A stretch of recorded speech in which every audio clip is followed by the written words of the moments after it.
एक दिवसीय दौरे पर भारतीय राष्ट्रीय कांग्रेस के राष्ट्रीय महासचिव तारिक अनवर पहुंचे मुंगेर। वहीं मुंगेर से लौटने के क्रम में कांग्रेस नेता तारिक अनवर मोकामा के स्थानीय कांग्रेस नेता गुरजीत सिंह के आवास पहुंचे, जहां उन्होंने मीडिया से विभिन्न मुद्दों पर बात की। उन्होंने राजद को लेकर कहा कि महागठबंधन में फूट की शुरुआत हमारी ओर से नहीं हुई थी, राजद की ओर से हुई थी।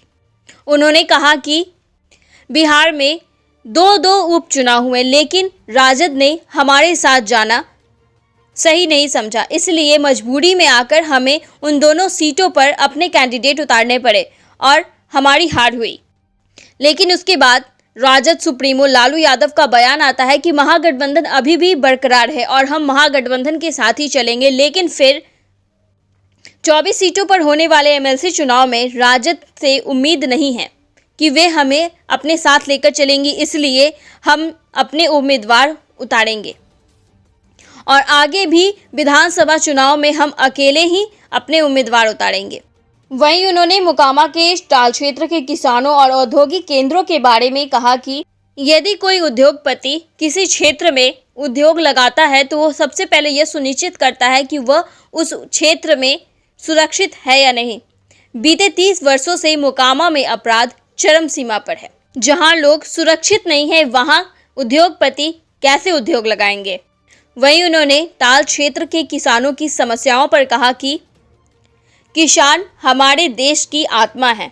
उन्होंने बिहार सरकार से, खास करके मुख्यमंत्री से मांग की है कि किसानों की समस्याओं को दूर किया जाए, जिससे किसानों के धान की खरीदी समय पर हो सके, जिससे किसानों को मदद मिल सके। देखिए, हमारी तरफ से तो इसकी शुरुआत नहीं हुई है।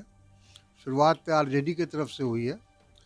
आरजेडी ने पिछले उपचुनाव में दोनों जो उपचुनाव थे उसमें अपना उम्मीदवार खड़ा किया और हम लोगों को विश्वास में नहीं लिया और मजबूरी में हमको भी अपना उम्मीदवार वहाँ देना पड़ा और नतीजा ये हुआ कि हम दोनों चुनाव हारे। लेकिन बाद में लालू जी ने ये बयान दिया कि नहीं, हमारा गठबंधन बरकरार है और आगे हम गठबंधन के साथ ही लड़ेंगे चुनाव। लेकिन जब अभी विधान परिषद का चुनाव आ रहा है, 24 सीटों का चुनाव है, तो इसमें जो अभी तक आरजेडी का रवैया है वो ऐसा लगता है कि वो अकेले जाना चाहते हैं, वो कांग्रेस के साथ नहीं जाना चाहते। तो सवाल ये है कि गठबंधन, कोई भी गठबंधन होता है तो दोनों पक्ष की सहमति से होता है।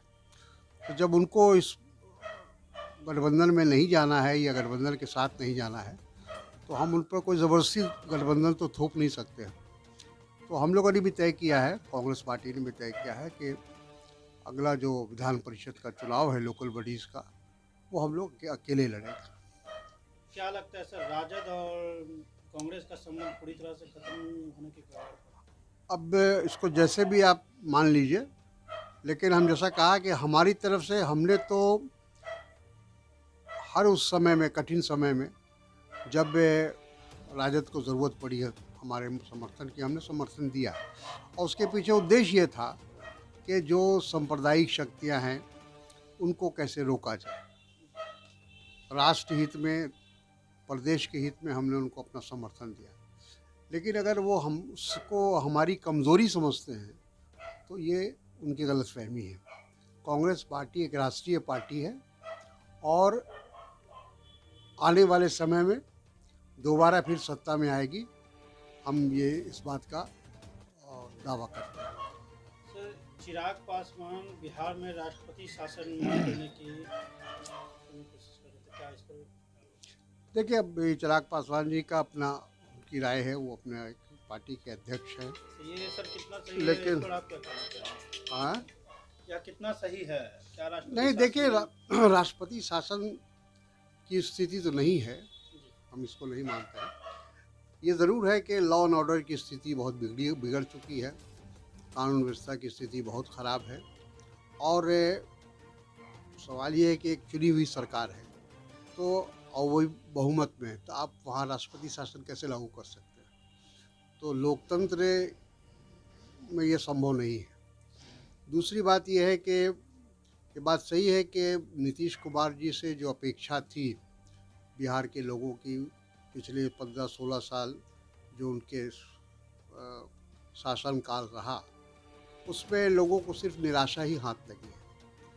गरीबी बढ़ी बिहार में, बेरोजगारी बढ़ी, भ्रष्टाचार बढ़ा, कानून व्यवस्था की स्थिति बिगड़ गई।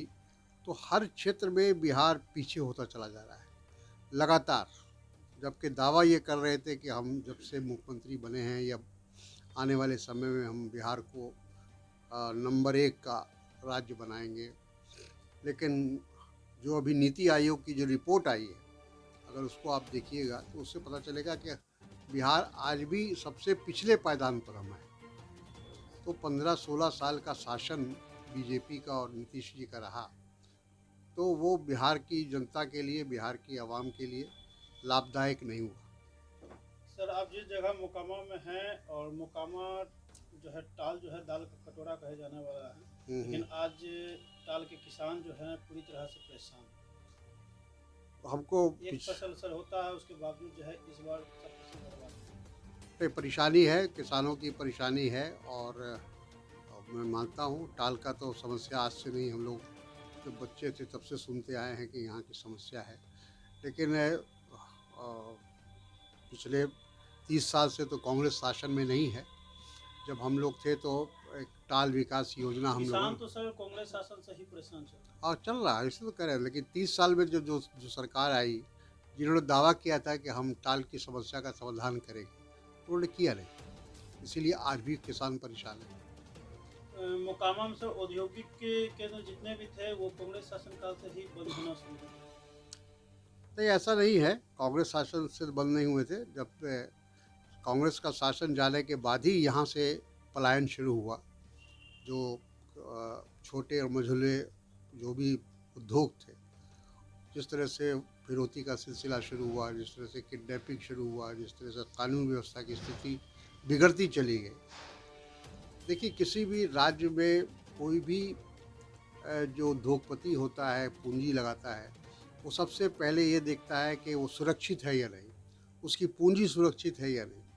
जब उसको लगता है कि हम यहाँ सुरक्षित नहीं है, तो कैसे वो कोई उद्योग लगाएगा। तो बिहार की वही स्थिति पिछले 30 वर्षों में कि कानून व्यवस्था गिरती चली गई, दिन प्रतिशत गिरती चली गई। और इसीलिए जो बाहर से कोई पूंजी लगाने के लिए कोई व्यक्ति आए या कोई पूंजीपति आए, वो आना बंद हो गया। आज बिहार में कोई इन्वेस्टमेंट नहीं है।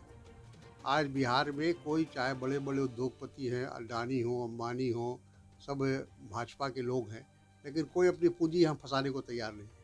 क्योंकि उनको लगता है कि यहाँ हम जाएंगे तो यहाँ कानून व्यवस्था की स्थिति इतनी बद से बदतर है कि हमारी पूंजी फंस जाएगी।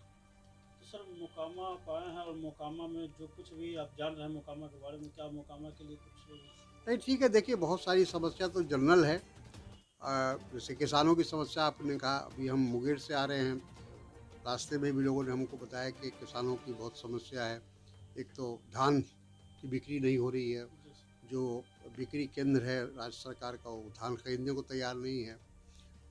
हमारे मुंगेर के अंदर किसानों ने बताया कि जो बिजली 24 घंटा उनको मिलती थी पहले, अब मात्र 8 घंटा मिल रही है। तो इस तरह की परिस्थिति उत्पन्न हो रही है किसानों के साथ, और दुर्भाग्यपूर्ण है क्योंकि बिहार में किसानी के अलावा कोई और दूसरा उद्योग नहीं है और लोगों के पास कोई दूसरा उपाय भी नहीं है।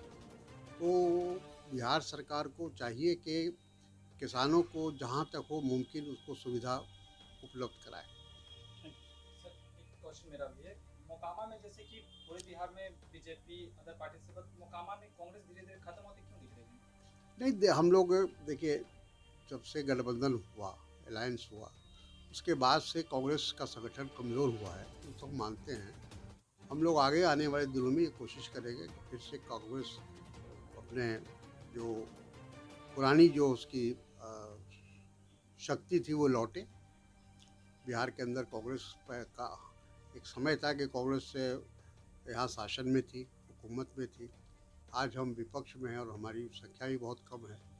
तो इन सब चीज़ों को हम लोग देख रहे हैं और हम लोग महसूस कर रहे हैं कि फिर से हम लोग को अपनी ज़मीन तैयार करनी पड़ेगी, अपनी जड़ मजबूत करनी पड़ेगी। देखा जाए तो मोकामा में जदयू के अलावा कोई भी पार्टी ऐसी दिखती नहीं है।